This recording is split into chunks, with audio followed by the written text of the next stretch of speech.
우리 옆에 분하고 인사합시다. 오늘 승리했습니다. 할렐루야. 할렐루야.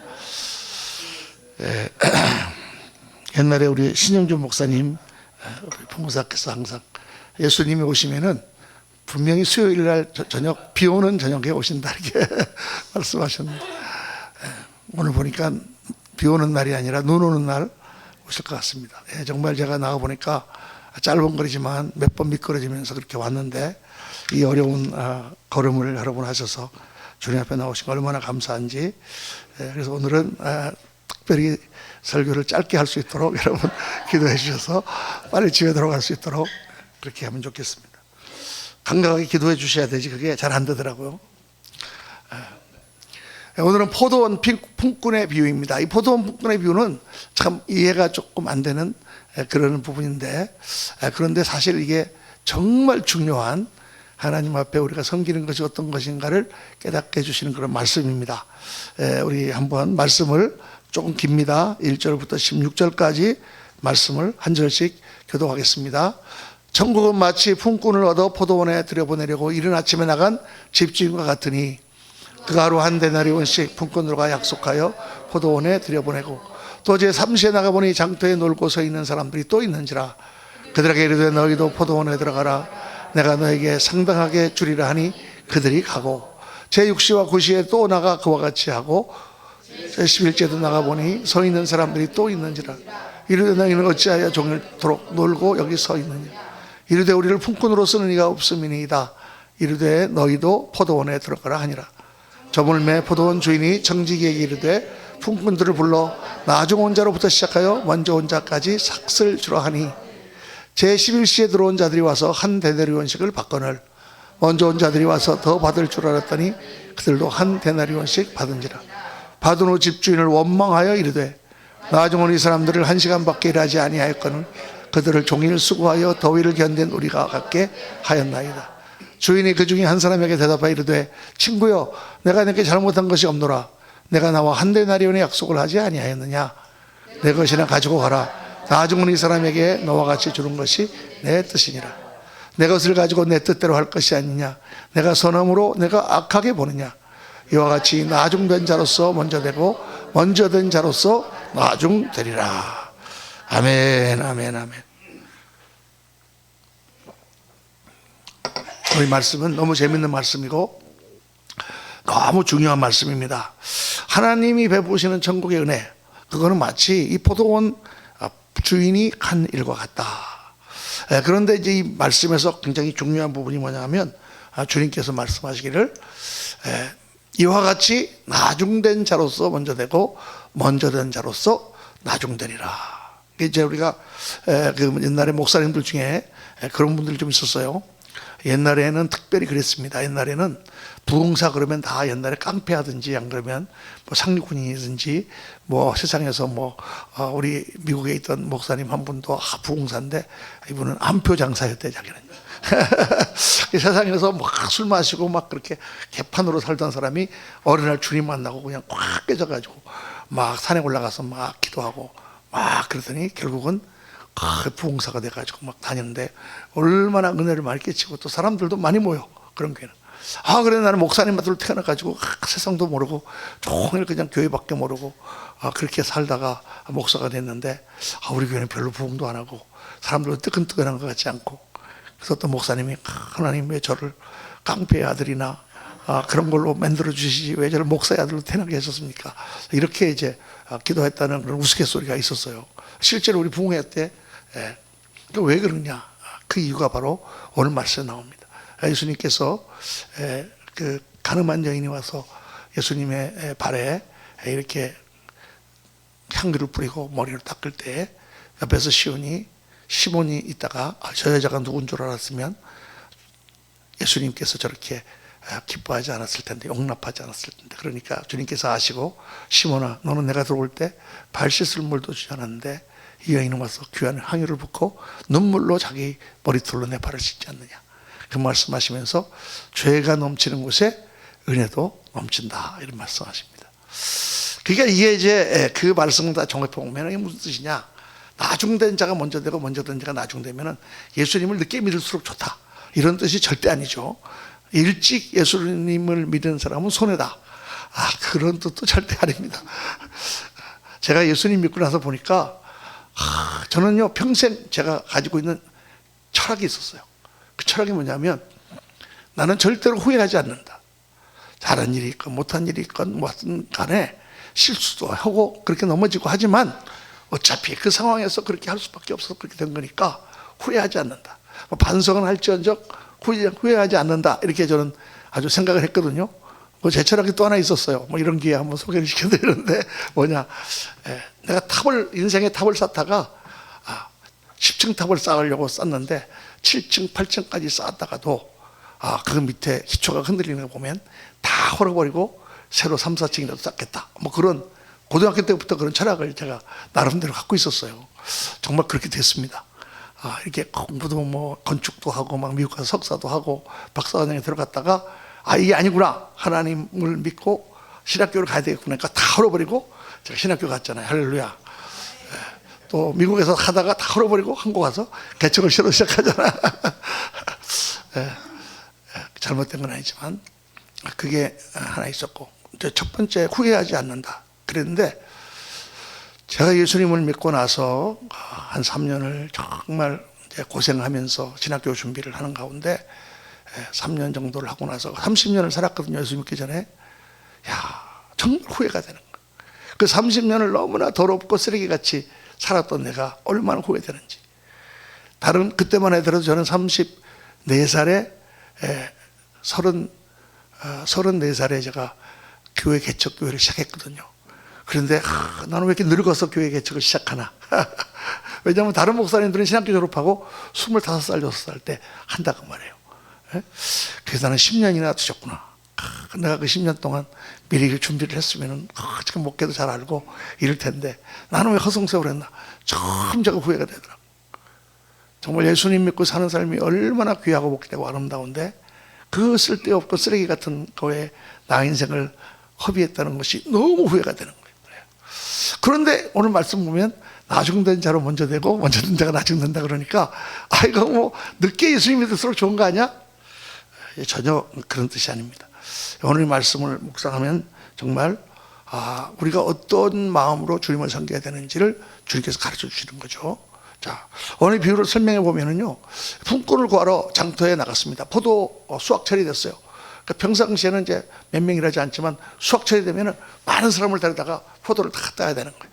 그래서 이른 아침에 나갔다 그랬습니다. 이른 아침이면 이제 이 유대인들의 시간 계산은 어떻게 하냐면 아침 6시가 0시예요. 6시가 0시. 7시는 건 몇 시예요? 1시. 2교시.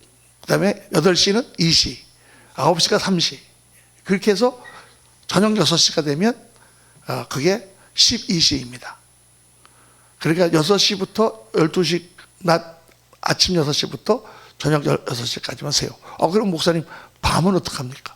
밤은 1시간으로 세지 않고 3시간씩 끊어갖고 1경, 2경, 3경, 4경 이렇게 갖고 밤은 경으로 그렇게 계산합니다. 그래서 예수께서 제2경에 제3경에 그러면 그게 이제 거의 밤중에 그런 뜻이에요.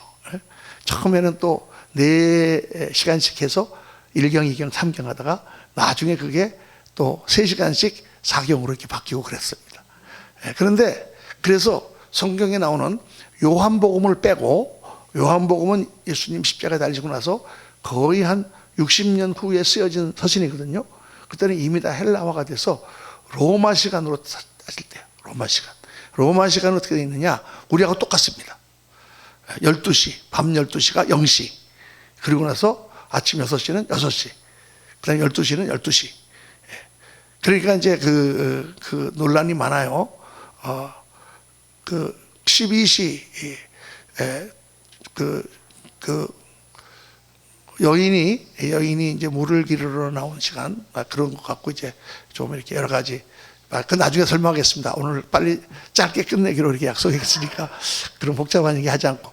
그러니까 이제 아침 일찍 그러면 0시에 새벽 6시에 나와가지고 그때 하루 종일 일해야 되니까 품꾼을 찾았습니다. 여러분 여기는 그 인력 시장이 어디 있는지 잘 모르겠지만 제가 살던 뉴욕에는 바로 우리 교회에서 조금 떨어진 데도 인력 시장이 있었고 어디 가면 다 있어요. 그럼 막 일꾼들이 그냥 스페인시랑 다 와서 있습니다. 가다가 이제 밴 같은 거 이렇게 좀 이렇게 좀 여러 사람 타는 미니밴 같은 거가 획 가면 확 달려듭니다. 그러면 뭐 오늘 이사 일할 사람 두 사람 뭐 그러면 힘 좋은 애들이 나오고 가서 너가 그러고 두세 번 보고 오늘 건축 일 할 사람 뭐 다섯 사람 그러면 막 확 와갖고 막 서로 일하려고 막 그러죠. 이제 그런 인력 시장을 실제로 해보니까 성경이 너무 이해가 가는 거예요.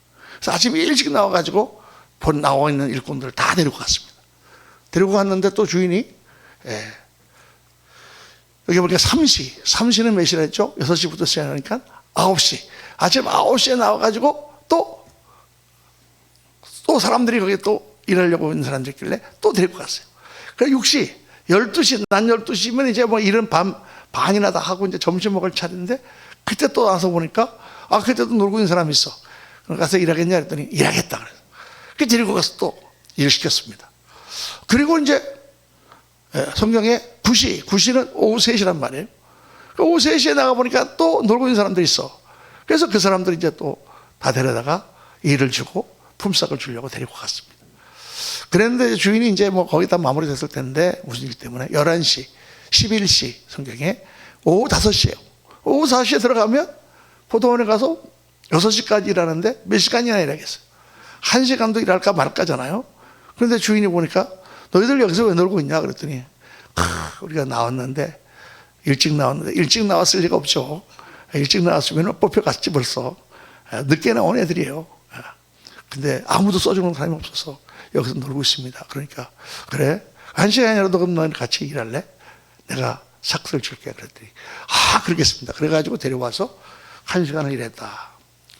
그래서 이제 6시부터 일하는 사람도 있고 9시부터 일하는 사람도 있고 12시부터 일하는 사람도 있고 3시부터 일하는 사람도 있고 저녁 오후 5시부터 일하는 사람들도 있는데 그런데 품삯을 주는데 나중에 온 사람부터 주는데 5시에 일하는 사람을 주는데 한 데나리온 하루 품삯을 주는 거예요. 1시간밖에 일을 안 했는데 그러니까 이게 왜 은혜입니까? 감사합니다.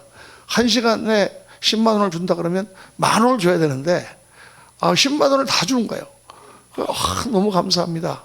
그러니까 뒤에 있는 사람이 이제 저 1시간이라는 친구가 10만 원 받는 거 보니까 우리는 그래도 최소한도 한 20만 원 주겠거니 하루 갔더니 똑같이 한 데나리온을 주더라. 그러니까 불평을 하는 거예요. 아니 왜 늦게 와서 일 1시간밖에 안 한 사람도 한 데나리온을 주고 우리는 하루 종일 일했는데 한 데나리온을 줍니까? 불평하니까 주인이 뭐라고 그랬어요?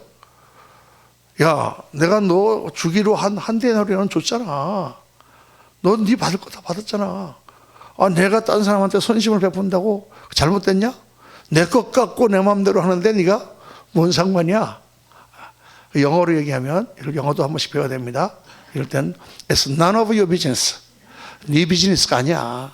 네가 상관할 일이 아니야. 이렇게 딱 얘기했다. 그렇게 말씀하시고 천국이 이와 같다. 하나님이 베푸시는 이와 같다. 이렇게 말씀하시고 그리고 이와 같이 나중된 자로서 먼저 되고 먼저 된 자로서 나중되리라. 이렇게 말씀하신단 말이죠. 이 말씀을 통해서 주님께서 가르쳐 주시는 게 뭘까?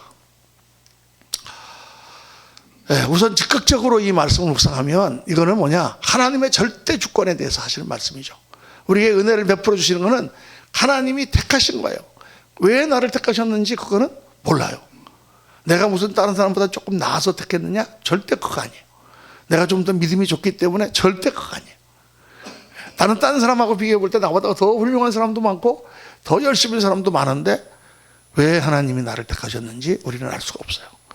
그것은 하나님의 절대 주권이에요. 잘 이해가 안 되시는 분은 여러분의 어머니가 왜 옆집에 있는 철수를 낳지 않고 여러분을 낳으셨을까요? 아니 옆집에 있는 철수를 낳을 수도 있잖아. 근데 왜 여러분을 낳으셨을까? 왜 우리 어머니가 나를 낳는지 그건 모르죠. 그 하나님의 섭리예요. 그거는 나에게 주어진 것이고 아무도 질문할 수 없는 하나님의 절대적인 주권이에요. 하나님께서 우리를 이 땅에 태어나게 하시고 때가 되면 우리를 부르셨어요. 그리고 두 번째는 천국의 개선법은 어떻게 되느냐. 천국 개선법은 우리가 뭐 일을 많이 했나 적게 했나 그럴 게 아니라 하나님은 다 공평하게 주신다. 할렐루야. 하나님의 베푸시는, 하나님이 주시는 상급과 은혜는 우리가 계산하는 것과 다르다. 천국의 개선법은 달라요.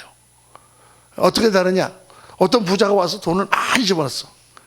그랬는데 조금 있다가 가난한 과부가 와서 헌금할 때 두 랩돈이면은 지금 돈으로 500원짜리 동전 2개 정도 되는 거예요. 그걸 집어넣는데 주님께서 보시고 저 여인이 더 돈을 많이 집어넣었다. 왜 그러냐? 말도 안 되는 말씀이신데 그랬더니 저 여인은 자기의 전 재산을 넣느니라.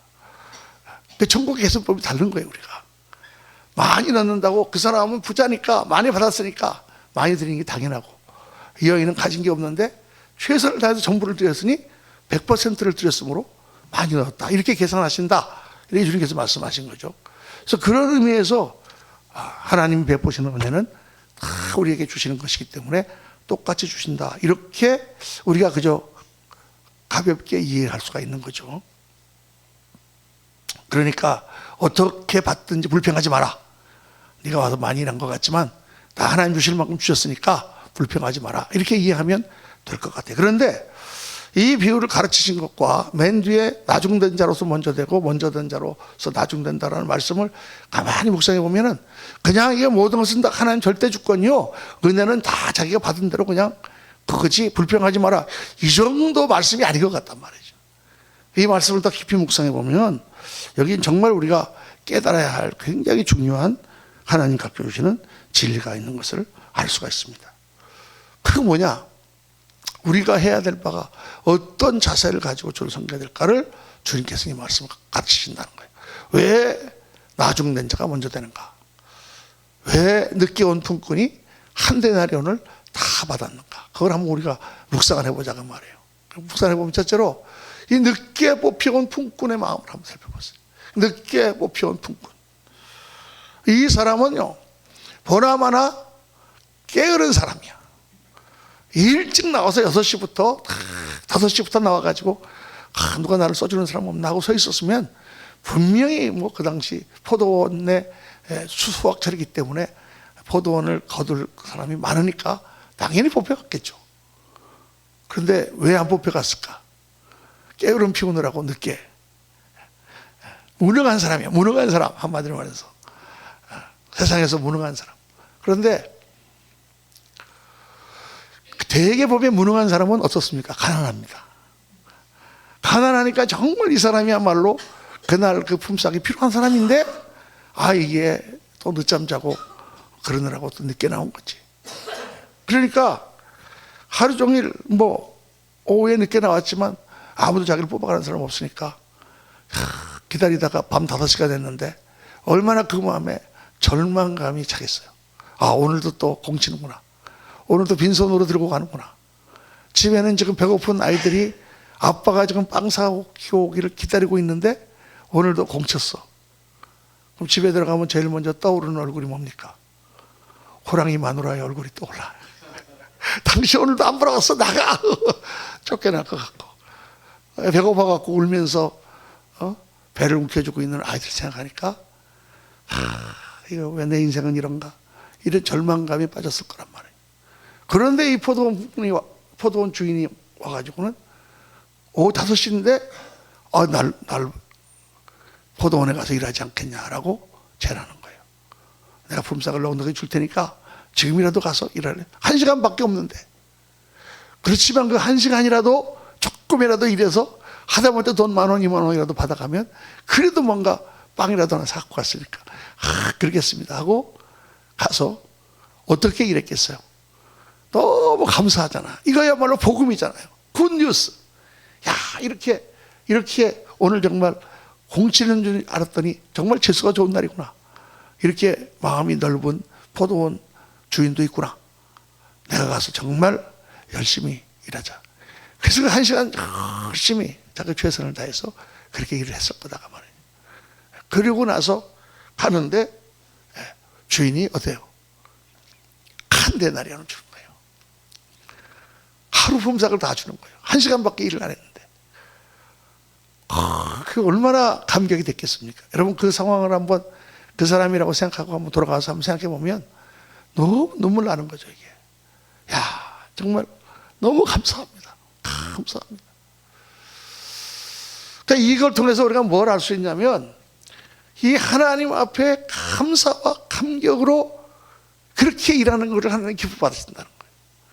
그 사람이 일을 얼마나 많이 했느냐, 딴 사람에 비해서 얼마나 많은 양을 했느냐, 얼마나 큰 일을 했느냐라는 것은 사실 하나님 앞에 중요한 게 아니에요. 왜 그래요? 하나님은 모든 것을 가지신 분이고 모든 사람을 쓰실 수 있는 분이에요.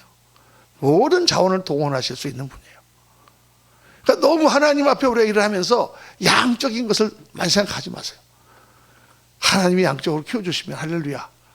안 키워주셔도 할렐루야. 한 영혼이 천하보다 귀하다고 그랬는데 저는 막 이 문제 갖고 제가 개척할 때부터 많이 30몇 년을 목사가 고민하는 내용 중에 하나입니다. 저 신학교 졸업할 때부터 우리 아침 매달 이제 이번 달에도 다음 달께 왔는데 월세기라고 월간 새벽기도라고 쓰시는 목사님 계시잖아요. 미국 신학교 때 같이 공부했거든요. 같이 공부했는데 그 당신 꿈은 뭐야? 우리가 이제 신학교 3학년 때 이렇게 얘기를 하니까 다 그러더라고. 자기는 100만 명의 성도를 가진 교회를 만드는 게 꿈이래. 할렐루야. 꼭 애들 그 대통령 되는 게 꿈이라는 거하고 똑같은 거야. 원래 또 그 몇십만 모이는 교회 출신이거든 여기도요. 그러니까 그러더라고요. 내가 속으로 무슨.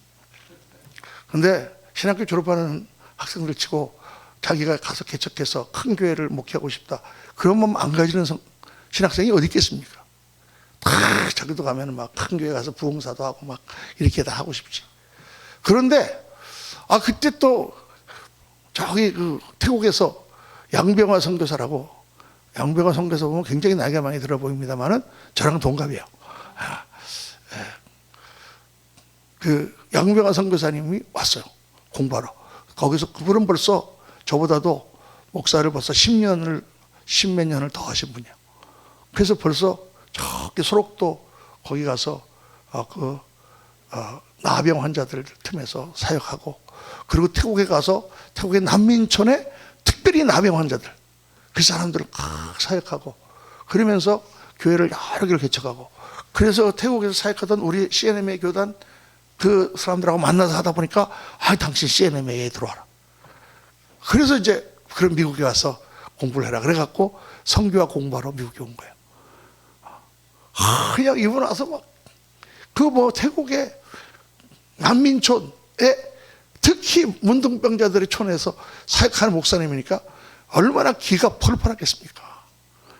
딱 첫날 와서 이제 첫 학기에 딱 같이 앉아서 같이 하고 화요일 날 모여서 같이 체프를 하는데 딱 끝나고 나서 밥 먹으면서 딱 이분이 그러는 거예요. 아이고, 야, 태국에서는 주님 금방 오실 것 같더니 여기 와서 보니까 뭐 한참 계셔야 되겠네. 아주 우리를 그냥 비웃듯이 이렇게 얘기하더라고요. 너네들 한량하다 이거지, 여기서. 아이가 뭐 보통 강한 분이 아니에요. 지금도 뭐 머리에 뇌압이 막 해가지고 막 완전히 돌아가실 때가 다 됐는데 기도로 다시 이기고, 또 지금도 태국 캄보디아에서 계속 사역하시는 그런 대단한 선교사입니다. 그분은 자기의 꿈은 나병 환자촌에서 몇 사람의 영혼이지만 그들을 위하여 빨래비누 같이 다로 없어지며 자기의 삶을 드리는 게 자기의 꿈이다, 이렇게 얘기하는. 할렐루야. 여러분 어떤 게 좋아요? 큰 교회, 부흥사, 100만 명의 성도, 나병 환자 몇 명 안 되는 성도, 거기서 자기의 삶을 드리는, 어떤 게 좋은가요? 모르시겠죠? 이거 가지고 거의 고민했어요, 제가요. 신학교 3학년 때. 이거 어떻게 해야 될지. 그때 또 유명한 그 가톨릭 하버드 출신 그 헨리 나우엔이라고 그거는 막 책들 나오고 그랬거든요.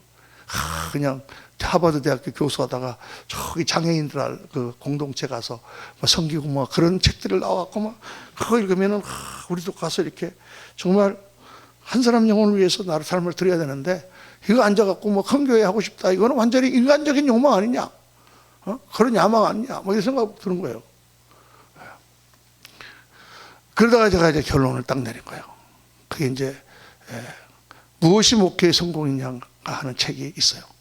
나침반사에서 번역돼갖고 지금도 그 책이 교보문고에 있습니다. 거의 35년이 된 책인데 그 책을 제가 어떻게 읽게 됐어요. 딱 읽는데 거기에서 주의 종으로 부른 사람은 어떤 일을 하느냐, 얼마나 많은 일을 하느냐, 얼마나 큰 일을 하느냐가 전혀 중요하지 않다. 주님 앞에서의 성공은 뭐냐? 주님이 가라 하시는 곳에 가서 순종하는 것이 성공이다. 아, 종이 뭐냐, 종. 그래서 제가 그런 비유를 많이 들었어요. 순종이라는 것은 뭐냐? 잘하는 대로 하는 거잖아요. 아, 이거 가서 가서 청소하세요. 그랬는데, 나 같은 사람이 어떻게 청소를 해? 가가지고 막 말씀 준비하고 막 그렇게 하면 어떻게 되겠어요? 그래서 제가 아주 결정적인 예를 부흥회 때마다 들은 게 있어요. 순종이 뭐냐? 그거 이제 딱 우리가 이제 고지를 점령해야 되는데 백마고지가 거기가 제일 중요한 데야. 백마고지를 점령해야 되는데 거기에는 적군들이 많이 모여 있어. 거기를 공격하려니까 너무 많은 사상자가 날 것 같아. 그러니까 정보를 흘려가지고 흑마고지를 공격한다. 그리고 어느 날 착 명령이 내려왔어. 1년대, 2년대, 3년대, 4년대가 있는데 사연대장은 지금 당장 군대를 움직여서 흑마고지를 공격해라. 명령이 내려왔어. 흑마고지는 별로 중요한 데도 아니야. 근데 사연대장이 딱 그 공문을 딱 전보로 받아보니까 흑마고지? 이것들이 미쳤나? 아니 백마고지를 공격해야지 흑마고지를 공격하면 어떡해? 흑마고지가 무슨 이것들이 책상 앞에 앉아갖고 펜대만 놀리고 있더니 전쟁터가 어떻게 돌아가는지는 모르고 근데 우리는 백마고지를 공격해 하고 백마고지를 간 거야. 그래 이제 탁 참모부에서는 사연대가 흑마고지를 공격할 때 싹 적군이 그쪽으로 빠질 생각하고 백마고지를 딱 잡으려고 딱 하고 했는데 사연대까지 다 백마고지로 왔네. 그래갖고 대판 깨졌어요. 그러면 그 사연대장은 어떻게 될까? 우리 장교로 갔다 오신 장로님 헌병대 대위 어떻게 뭡니까? 총살이야, 총살. 그러면 그 사람은 그랬을 거 아니에요. 나는 나라를 위해서, 나는 가장 가치 있는 일을 위해서, 나는 정말 그게 중요하다고 생각하기 때문에, 그리고 실제로 중요하고, 그래서 나는 백마고지를 공격했다. 이렇게 얘기하겠지만, 그래도 총살입니다. 그냥, 그래, 네가 그렇게 그냥 실수 한번 했구나. 이게 아니고, 군대에서는 총살이에요. 그것 때문에 얼마나 많은 군인이 희생되고, 전체 작전이 차질이 돼서, 나라가 전쟁에 이기냐 지냐 하는 문제가 생겼잖아. 그 연대장 하나 잘못 때문에. 그렇죠. 이걸 한번 가만히 생각해 보면, 주님이 명령하실 때 가라고 하는 곳에 가서 하라고 하는 일을 하는 거지. 이거 하라고 그랬는데, 아니야. 그건 중요한 게 아니에요. 키르기스탄, 거기 뭐 인구도 얼마 안 되고 사람도 몇 명 없는데 나는 인구가 많은 중국으로 가겠어요. 이렇게 할 수가 없다. 그 말이죠. 몽골에 우리가 많은 선교사를 파송했는데 몽골 인구가 350만밖에 안 돼요. 지금 막 3억, 13억이 있는 그런 땅이 있는데 왜 거기 가서 복음을 전도해야 되느냐? 이런 거는 참모부나 주님께서 알아서 하실 일이고 밑에 있는 선교사는 가라고 하는 곳에 가서 하라고 하는 일을 하면 되는 거예요. 할렐루야. 그게 성공이더라고. 그렇구나. 예수님 안에서 성공은 내가 무슨 큰 일을 하고 내가 무슨 위대한 일을 하고 그런 게 아니라 하나님께서 시키시는 자리에 가서 내가 충성하는 거. 그게 하나님 기뻐하시는 일이구나. 그건 정말 중요한 깨달음이에요. 우리 모든 목사님들이 그렇게 생각하셔야 돼. 많이 잘못되어 있어요. 무슨 큰일을 하지 않으면 자기가 인생을 실패한 것처럼 생각하는 사람들이 많이 있어요. 한국의 뭐 교회 성장 이런 것 때문에 사람들이 목사님들이 스트레스를 막 많이 받다가 우리 동기는 지금 부목사로 가다가 저기서 큰 교회 목회하고 있는데 자기는 이 가난한 지하실에서 이러고 있다. 그러면 비관하는 거야. 왜 비관해? 하나님이 하라고 하신 일에 너희 삶을 드렸으니 천국 가면 어떻게 되겠어요? 더 상금 많이 받겠지. 더 나를 들여서 더 고생스러운 일에 황무지에 가서, 여러분 황무지에 가서 씨를 뿌리면 10년을 뿌려도 싹이 겨우 날까 말까 그런 땅에 가서 개척하는 거하고, 가서 씨만 뿌리면 2모작 3모작이 막 되는 데 가서 씨를 뿌리는 수확이 막 나는 거하고. 예? 물론 우리가 따져가지고 더 효과가 있는 일을 하는 것은 필요하지만, 만약 주님께서 넌 황무지에 가서 일해라 이랬다면 10년 동안 가서 겨우 씨앗을 모종을 해서 땅을 일군 사람이 훨씬 더 고생을 많이 하고 더 큰 상급을 받을 것입니다. 그러니까 그렇구나. 신앙은 일의 양이 문제가 아니다. 주님이 하라고 하시는 거 하면 되고, 그걸 어떻게 하느냐? 감사와 감격으로 다 열심히 하나님 앞에 할 때 하나님께서 양에 관계없이 기쁘게 받으십니다. 우리 한국교회가 너무 양적인 성장에 너무 현혹되어 있어요. 현혹되어 있어요. 그럼 목사님 전도도 하지 말고 그럼 교회가 맨날 조금 해야 됩니까? 절대 그런 소리 아닙니다. 하나님께서 또 전도해서 영혼을 구원하고 새로 되는 거 좋죠. 주행 방황하는 영혼들을 구원하고. 그런데 뭐 어떤 목사님 인기 있다 그래서 이 교회에서 저 교회로 쑥 가고 저기서 이 교회로 쑥 가고 그렇게 해서 성장하는 거는 별로 좋은 게 아니에요. 그래서 구원의 간격이 없는 섬김은 하나님이 별로 좋아하시잖아요.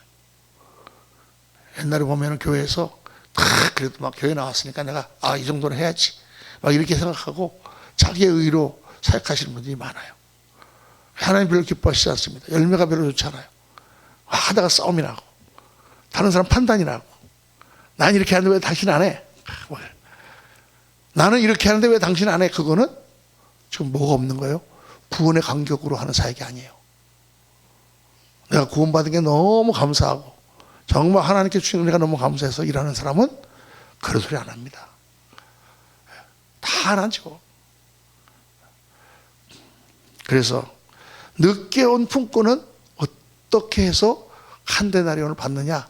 물론 하나님이 절대 주권으로 그게 한 데나리온을 주셨기 때문에 받기도 하지만, 그는 정말 그 한 시간을 정말 그 주인의 가게 감사해서 감격하여 섬겼다는 거예요. 그게 우리 사역의 본질이 되어야 된다. 할렐루야. 그런데 여기서 보면은 먼저 일찍 뽑혀온 품꾼들이 책망을 받습니다. 너는 네 일이나 하지 왜 간섭하냐? 내 거 갖고 내 마음대로 하는데.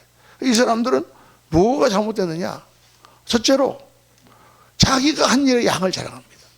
내가 이만큼 하지 않았습니까? 저 사람은 1시간 했지만 나는 12시간 일하지 않았습니까? 그러면 그만큼 줘야 되죠.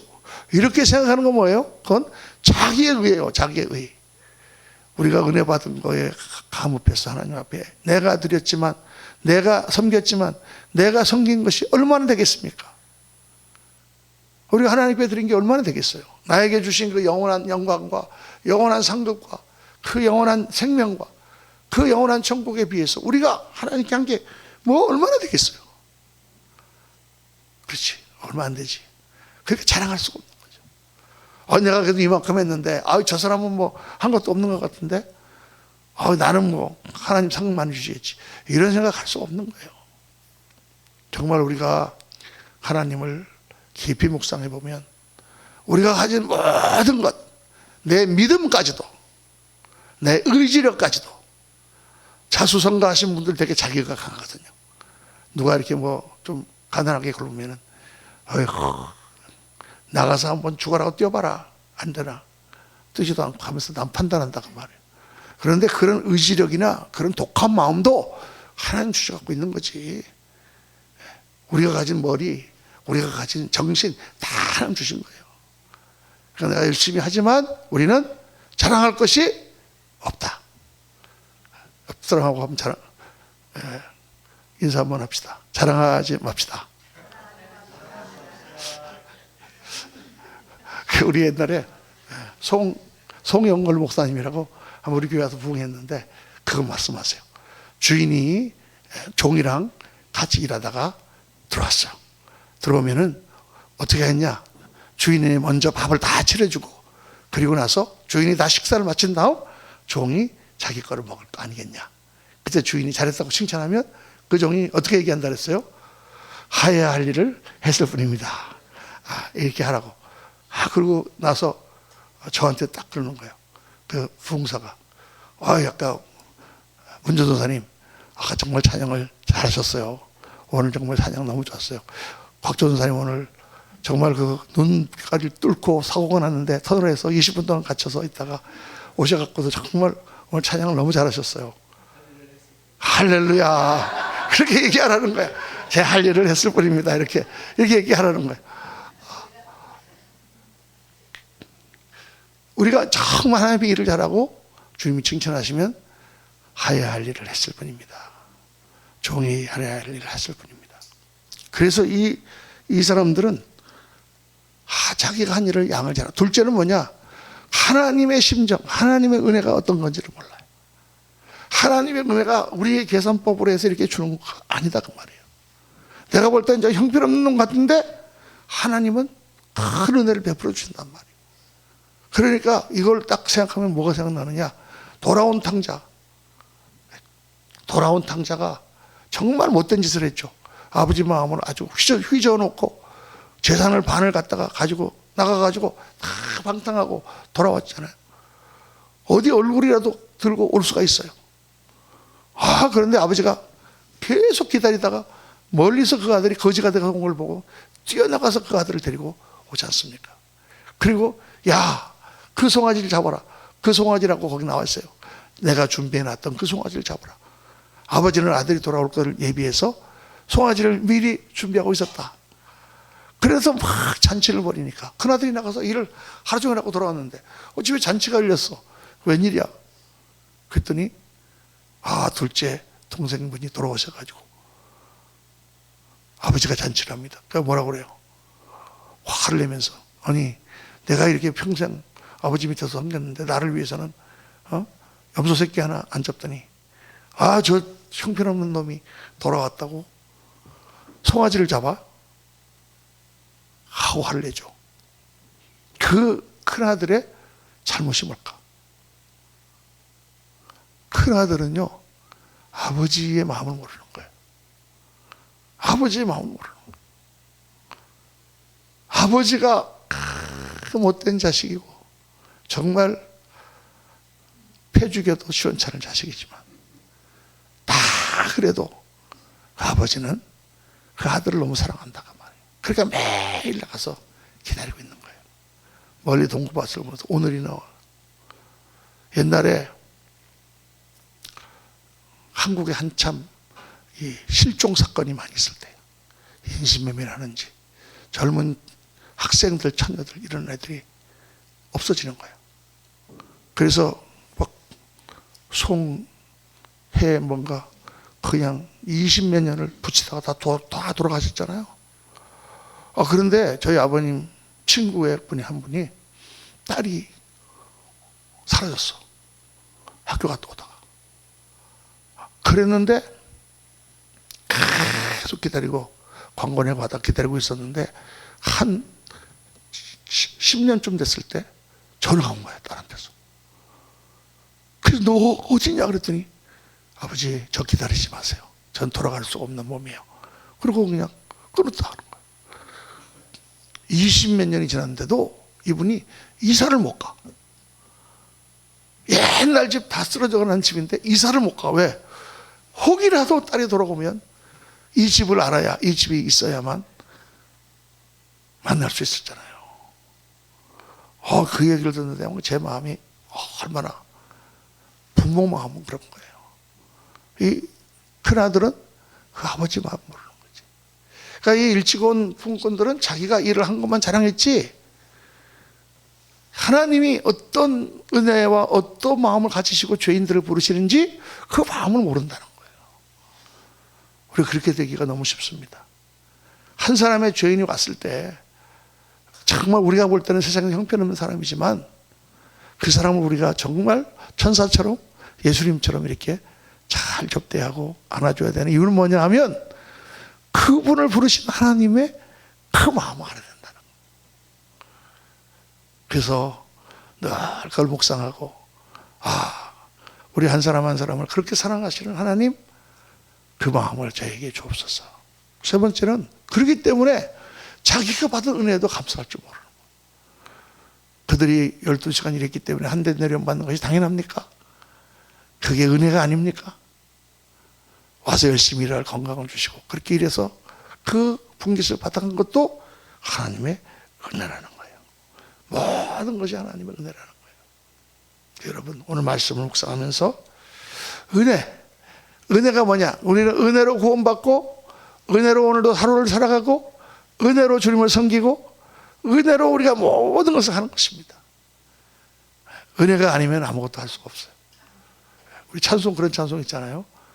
은혜 아니면 살아갈 수가 없네. 그 찬송 너무 좋잖아요. 그렇죠? 은혜 아니면 오늘도 어떻게 나 같은 형편없는 자를 하나님 사용하시는가. 은혜가 아니면 어떻게 우리가 하나님의 말씀을 배우고 은혜가 아니면 어떻게 우리가 이렇게 좋은 교회 와서 하나님 나라를 누리며 살아가고 있는가. 할렐루야. 다 은혜인 거예요. 모든 것이 은혜였어. 그 은혜가 늘 찾고 있어야 돼요. 다른 사람하고 절대 비교하지 말고 저 사람은 저런 일을 하는데 나는 이런 거 이거 없습니다. 하나님 나라에서. 그리고 늘 주님의 은혜를 감사하며 주님 앞에 할렐루야 오늘도 이렇게 써주심을 감사합니다. 오늘도 우리를 이렇게 찬양하게 하심을 감사합니다. 오늘도 이렇게 나와서 말씀 듣게 하심을 감사합니다. 그렇게 생각하면서 하루하루 매일매일 주님 앞에 충성을 다하시는 저와 여러분 되시기를 예수님 이름으로 축원합니다. 우리 한번 같이 기도하겠습니다. 오늘